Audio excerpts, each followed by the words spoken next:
Good morning, everyone, and welcome to all of you in Challenger Pack 2। तो दोस्तों, सबसे पहले मैं इंट्रोडक्शन कर दूं कि इसके पहले मैंने बूस्टर पैक लॉन्च करा था, राइट। उसमें एनटीपीसी के सारे टफेस्ट और लेंथी क्वेश्चंस जो मैथ और रीजनिंग के थे, मैंने उसे वाइडली एक्सप्लेन किया, राइट।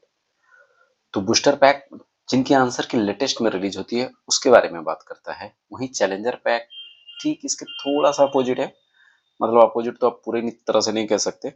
ये एसएससी के जो ओल्ड क्वेश्चंस हैं, अच्छे क्वेश्चंस हैं, स्मार्ट अप्रोच में डील करता है। साथ ही साथ जो टेक्स्ट बुक और ओली बोर्ड है, जो मॉक टेस्ट है, राइट।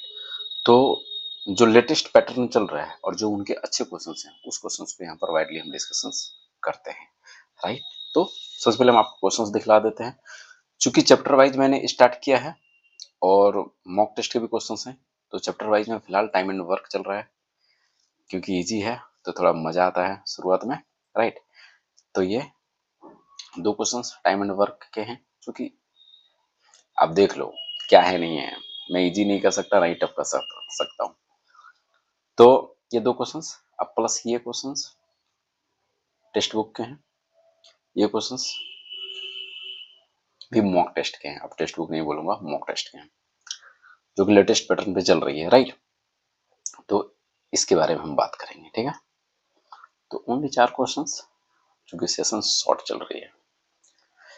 यहाँ पे कहता है ना लोग, यहाँ पे वैल्यू पुटिंग नहीं लगती है। आपको बताऊंगा वैल्यू पुटिंग हर जगह लगती है, बट लगाना कैसे है उसके बारे में बात करेंगे। ओके, सो क्वेश्चंस नंबर 1 पे चलते हैं। ओके, ये रहा आपका क्वेश्चंस नंबर 1। तो इस टाइप के क्वेश्चंस मैंने इसके लास्ट वीडियो में एक्सप्लेन किया है। आपने यदि उसे किया है तो आप इसे 30 सेकंड में कर सकते हो, और यदि नहीं किया तब तो बात ही क्या बोलना, 30 सेकंड या 5 सेकंड है वो तो खैर आप बताओगे, बट मैं सीधा चलता हूँ डिस्कशन में। देखो, इसमें कहता क्या ना कि ए और बी दो आदमी हैं, एक 12 दिन में काम करता है, एक 18 दिन में काम करता है। 4 दिन तक वो मिलकर काम किया, उसके बाद ए चला गया, ठीक है, और सी एंटर ले लिया। तो यानी बी को सी से प्रतिस्थापित किया गया, सॉरी, बी को सी से प्रतिस्थापित कर दिया गया, यानी बी हट जाता है। तो ए और सी अब काम करता है, और अगले 4 दिनों में काम पूरा किया जाता है।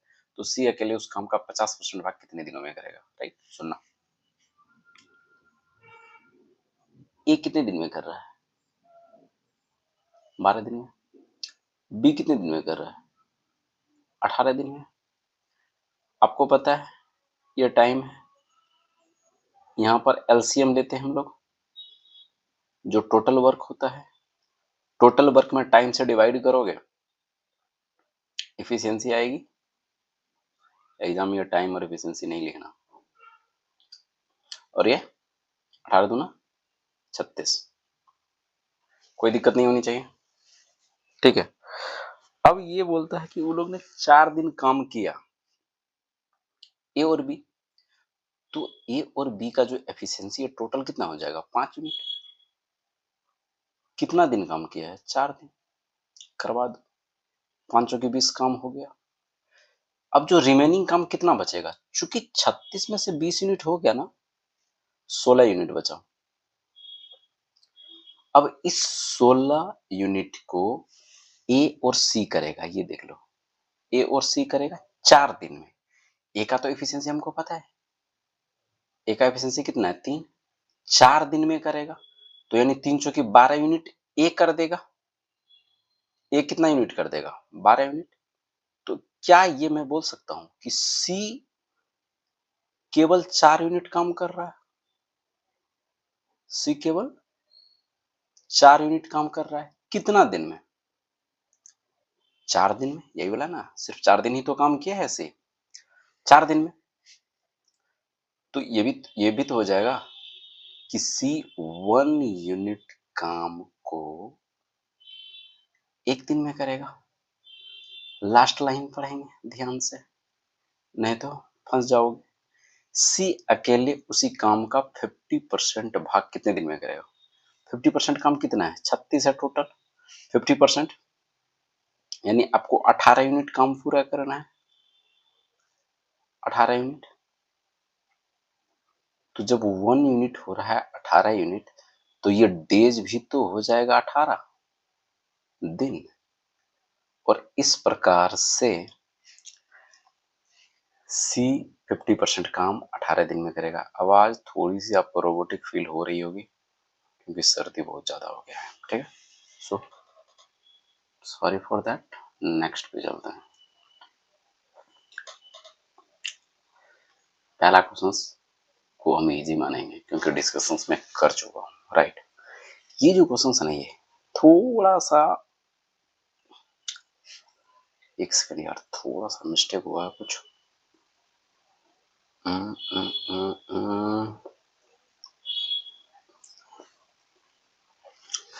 एक सेकेंड। तो यहां से लिखते हैं हम सॉल्यूशन। कहता क्या है? ए बी की तुलना में 3 गुना अच्छा कारीगर है। ठीक है, मतलब एफिशिएंसी 3 गुना है ए का बी के कंपैरिजन में। सी, अब सी एक नया बंदा है, अकेले एक घर को पेंट करने के लिए 48 दिनों का समय लेता है। एक साथ काम करते हुए एबीसी उस घर को पेंट करने में 16 दिन लगाते हैं। तो उस घर को पेंट करने के लिए बी को कितने दिन लगेंगे? राइट। एक बात बताओ, सबसे पहले थोड़ा सा चलो, मान लिया कि मैंने ये ए है, मान लिया कि ए ही है, और इफिशियंसी की यदि हम रेशियो की बात करें, ए बी की तुलना में 3 गुना अच्छा कारीगर है। मतलब यदि ये 1 है तो ये 3 है। ये तो पता है, क्वेश्चंस में दे रखा है इसने। उसके बाद इसने बोला सी अकेले घर को पेंट करने के लिए 48 दिन का समय लेता है। 48 दिन का समय दिला दीजिए, कोई दिक्कत नहीं है। उसके बाद बोलता है कि ए बी और सी जब तीनों बंदा मिलेगा, यानी ए प्लस बी प्लस सी, ये करेगा 16 दिन में, कोई दिक्कत। चूंकि ये टाइम दे रखा है तो टोटल वर्क हम क्या लेते हैं? एलसीएम लेंगे। पता है एलसीएम 48 ही होगा जो कि टोटल वर्क है। और टोटल वर्क में जब टाइम से आप डिवाइड करोगे तो क्या आएगा? इफिशियंसी आएगा। यानी 48 में 48 से डिवाइड करोगे तो 1 आएगा। तो ये इफिशियंसी हमको दिख रहा है, और यहां पर एफिशिएंसी आपको ये दिख रहा है 16×48। यानी ए प्लस बी प्लस सी का एफिशिएंसी मेरे पास कितना आ रहा है? 3 आ रहा है। सी का एफिशिएंसी मेरे पास कितना है? 1 है। बोला हाँ।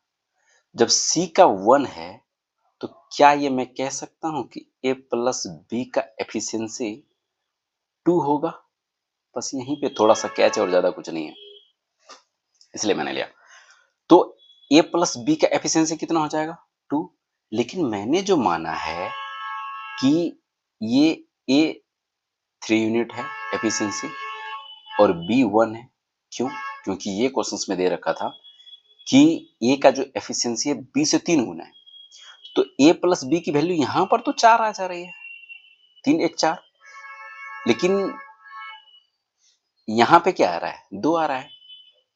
तो अब क्या करोगे? वेट को इक्वल कर दोगे। इसका मतलब ये है, वास्तविकता में यदि ए प्लस बी को हमको 2 बनाना है, 3/2, और यहाँ पर 1/2 यदि हम कर दें तो मेरा काम हो जाएगा, कोई दिक्कत? ये तो है ना। अब देख लो एफिशिएंसी, देखो चूंकि ये रेशियो है तो हम तो ऐसा कर सकते हैं ना, क्योंकि मेरा ये वाला वेरीफाई होना चाहिए, और ये भी अब वेरीफाई हो ही जाएगा क्योंकि 3 गुना यहाँ भी है, क्योंकि 2 से डिवाइड यदि हम यहाँ कर रहे हैं तो यहाँ भी कर रहे हैं। हो गया।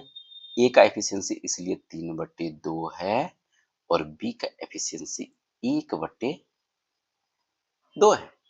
तो इसने पूछा क्या? तो उस घर को पेंट करने के लिए लास्ट लाइन जरूर पढ़िएगा, उस घर को पेंट करने के लिए बी को कितने दिन लगेंगे, यानी टोटल वर्क मेरे पास कितना है मेरे दोस्त, 48 है, यही है ना 48, ये वाला 48। इसको डिवाइड कीजिए 1/2 से, 1/2 से डिवाइड करोगे तो कितना आएगा, 96 डेज, और ये रहेगा आपका आंसर। समझ में आ गई। तो इसमें क्या करना था, इसमें ये वाला मैनेज करना था, ये वाला मैनेज नहीं करोगे आंसर गलत हो जाएगी, राइट। सो नेक्स्ट पे चलते हैं। हाँ, लोग यही कहते हैं ना कि अच्छा सब जगह आप नहीं लगा सकते वैल्यू बेटे, सब जगह हम लगाएंगे, बोलो क्यों। एक्स वाई जेड जेड दे रखा है ना, तो हम जीरो मानेंगे ना, तो ये नहीं कि हम सब वैल्यू को इक्वल कर देंगे, नहीं करेंगे। तो क्या करेंगे, आज बता दे रहा हूं कि x बराबर 1 करना है, y बराबर 2 करना है, और z बराबर 3 करना है। और जब यहां भी आप फंसोगे ना, तो एक चीज और है, और भी चीजें आप कर सकते हो। मान लो कि सवाल यदि नहीं बने तो ऐसा डाटा रखो कि x को आप 3 पुट कर लो, यहाँ पर 5 पुट कर लो, यहाँ पर 7 पुट कर लो। कहाँ पे आपको रोकेगा, नहीं रोक पाएगा। चूंकि थोड़ा इजी क्वेश्चन है इसलिए मैंने 1 2 3 रखा, लेकिन आप इस चीज का ध्यान देंगे कि जब आप वैल्यू पुट करोगे ना, सारे वैल्यू अलग अलग रखना, जीरो पे कभी नहीं जाना, 1 से भी डिस्टेंस बना के रखना, राइट, इवन 2 से भी डिस्टेंस बना के रखना। तो ये तो बिल्कुल सेफेस्ट वैल्यू है ये सब, लेकिन ये क्या करता है ना, थोड़ा कैलकुलेशन आपका बढ़ा देता है 3 5 7, लेकिन 1 2 3 थोड़ा सा इजी रहता है। तो आप माइंड में सेटअप कर लेना कि x 1 होता है, y 2 होता है, z 3 होता है, बार बार आपको कैलकुलेशन करने की जरूरत नहीं है। अब देखो पहला यदि हम सॉल्व करेंगे तो 1 x है तो 1 होगा पक्का। अब x माइनस वाई है तो 1 माइनस 2 करेंगे, माइनस 1 हो जाएगा, और x माइनस जेड करेंगे तो 1 माइनस 3, तो यहाँ पर -2 हो जाएगा। यानी क्या मैं इस डेटा को सीधा अलग अलग करके वैल्यू निकाल लेते हैं, पहले 1/2 कर सकता हूँ। दूसरा हम यदि आएंगे तो ये क्या है 1, y चूंकि 2 होता है 2 कर दिए, और y माइनस जेड, इसका मतलब ये है कि 2 minus 3 -1, y minus x, y minus x है तो क्या कर सकते हो 2 में 1 कर दो। क्या ये मैं कर सकता हूँ कि -1/2, एग्जाम में जैसा करो ना वैसा करना है, राइट। 1 जेड की वैल्यू कितनी मैंने लेट किया है, 3 मैंने लेट किया है। अब चूंकि जेड माइनस एक्स है तो अब 3 माइनस 1 करोगे तो ये 2 हो जाएगा, और मल्टीप्लाई में क्या है जेड माइनस वाई, यानी 3 माइनस 2 यानी 1, तो ये हो जाएगा 1/6। सारे को जोड़ना है, तो चूंकि ये डेटा में इसको जैसे जोड़ोगे तो ये तो कट जाएगा ना आपस में, ये 0 दे देगा, यानी 1/6 आएगा मेरे पास। और 1/6 आपको कौन सा वैल्यू दे सकता है, 1/x/z, क्योंकि x बराबर आपने 1 पुट किया है, y 2 पुट किया है, और z 3 पुट किया है, तो 1/x/y/z। तो नेक्स्ट पे चलो, फिलहाल नेक्स्ट पे चलो। देखो कभी कभी सवाल आपको ये कहता है ना, जो आपको दे रखा है ना पहले उसको सेटअप कर लो। जैसे ही सवाल में आपको देखने को मिलेगा, कैसे, 27 का स्क्वायर है, ठीक है, बोला कोई दिक्कत नहीं। अब चूंकि क्रॉस में क्या होता है, कोना कोनी गुना होता है, यदि हिंदी में हम बात करें तो, नहीं तो क्रॉस मल्टीप्लीकेशन करते हैं, तो 7⁴/9 गुना कर दिया मैंने, और कोना कोनी यहां से गुना करेंगे तो यहाँ पर x², देख लो टूटता है कि नहीं टूटता है। 27 गुना 27 करेंगे, और 7⁴/9, और यहाँ पर x² करेंगे। चूंकि हमको x की वैल्यू पर जाना, पहले 9 को कटा लो, मतलब 9 और 27 को, तो 9 थिया 27, चूंकि 27 या 81 होता है, तो यदि हम अब वर्गमूल निकालेंगे तो 81 का कितना हो जाएगा 9 हो जाएगा। और चूंकि 7⁴ है तो इसका भी वर्गमूल करोगे तो 7 का स्क्वायर आएगा, यानी यही ना होगा x की वैल्यू। एक स्टेप को मैंने स्किप कर दिया क्योंकि ये सवाल इजी है, इसलिए 49 गुना 9 कर दो, कितना आ जाएगा? 9 नमा 81, 9 चौक 36 और 8 44, 441। इजी था, ज्यादा टाइम बर्बाद नहीं करनी चाहिए, राइट। सो नेक्स्ट पे चलते हैं। नेक्स्ट नहीं है, मतलब ये लास्ट क्वेश्चन है। देखो ये वाला क्वेश्चन इजी था इसलिए ज्यादा टाइम नहीं दिया। ये वैल्यू पुटिंग आप लगा सकते हो, लेकिन ध्यान रखना है कि वैल्यू अलग अलग होनी चाहिए वरना फंस जाओगे, राइट। और ये वाला क्वेश्चन थोड़ा सा अच्छा लगा, आपको यहाँ पर मैनेज करना पड़ता है, राइट। तो आपको मैच करना पड़ेगा ये दोनों कंडीशंस। ये दोनों कंडीशंस यदि आप मैच नहीं करेंगे, मतलब ये वाला और ये जो चीजें आ रही है, इस चीज को आपको मैनेज करना है। यदि आप मैनेज कर लिए तो आपका आंसर 30 to 40 सेकंड बहुत ज्यादा है, आराम से आ जाएगा। तो ये क्वेश्चन तो इजी ही था, राइट। तो इसके साथ ही सेशंस को एंड करते हैं और मिलते हैं चैलेंजर पैक के अपकमिंग सेशंस में। तब तक के लिए जय हिंद एंड जय Bihar and love you to all. थोड़ा जल्दी जल्दी करने की कोशिश इसलिए हम कर रहे हैं क्योंकि इजी क्वेश्चंस पे ज़्यादा बात करना है से हमें फ़ायदा नहीं है, लेकिन हाँ यदि हमारे पास टफ क्वेश्चंस आएंगे, लेंदी क्वेश्चंस आएंगे या फिर जो कंफ्यूजिंग आएंगे तो उस पर हम टाइम डेफिनेटली देंगे, राइट। तो इसी वर्ड के साथ आज के सेशंस को एंड करते हैं और मिलते हैं एक नए प्यार मोहब्बत के साथ, मतलब अपकमिंग सेशंस में। ओके, सो बाय बाय।